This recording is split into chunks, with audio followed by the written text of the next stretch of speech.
What if one of the most powerful scandals in modern history still isn't over? Behind closed doors in Washington, the fight over the Epstein files is heating up again. A Senate vote that came down to a single seat, thousands of secret documents, and one new lawmaker whose signature could decide if the truth finally comes out. This is the story of how the Epstein case refuses to die, and why the world's elite might be holding their breath. More than 5 years after the death of Jeffrey Epstein, and people are still asking the same question. How much truth is still hidden inside those files? How many testimonies, names, and pieces of evidence are we allowed to see? In early September 2025, the United States Senate faced a vote that could have changed everything. 51 to 49. Just one more senator, and the Department of Justice would have been forced to release every Epstein document. But the majority blocked it. Most Republicans voted no.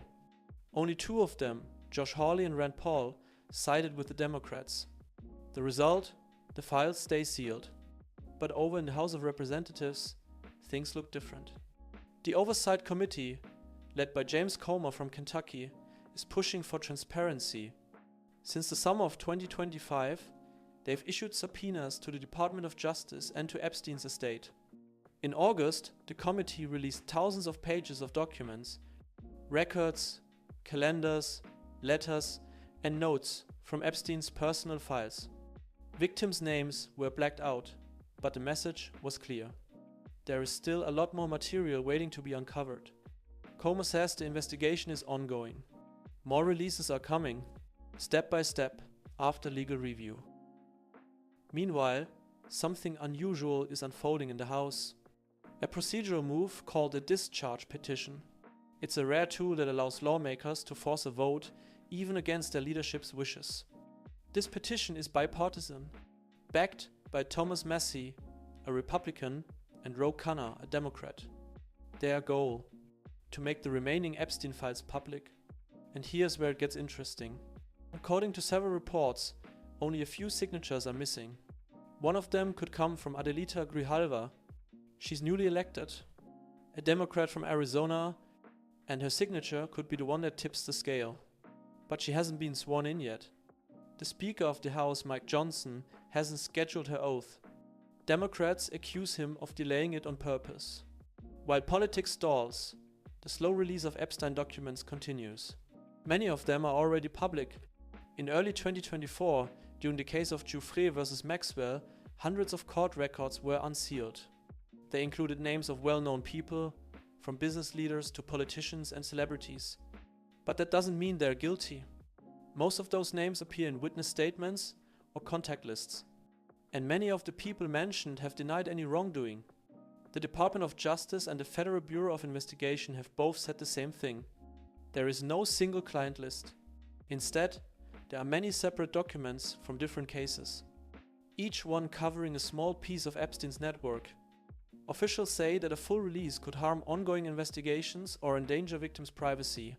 Still, an internal task force is reviewing which files could be safely made public in anonymized form. Jeffrey Epstein himself was found dead in his jail cell at the Metropolitan Correctional Center in New York in August 2019. Official investigations ruled it a suicide by hanging.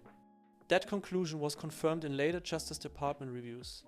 Former Attorney General William Barr said there was no evidence of foul play, but he admitted that the prison's security failures were severe. Several staff members were disciplined. None were criminally charged. The survivors of Epstein's abuse network are still demanding full transparency. Their lawyers, including David Boies and Sigrid McCauley, argue that only complete disclosure can expose every accomplice and enabler. They are also calling for additional compensation funds, in case new documents reveal more people who played a role. So what happens next? If the discharge petition succeeds, the Oversight Committee would have to schedule a public vote within days.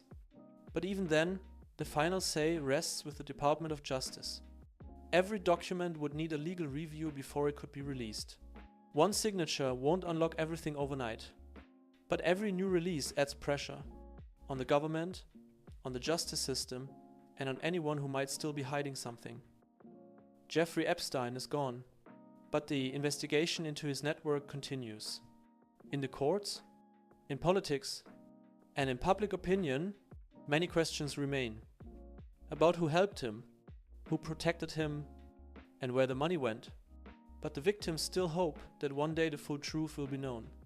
Transparency alone may not bring justice, but without transparency, there can be no justice at all.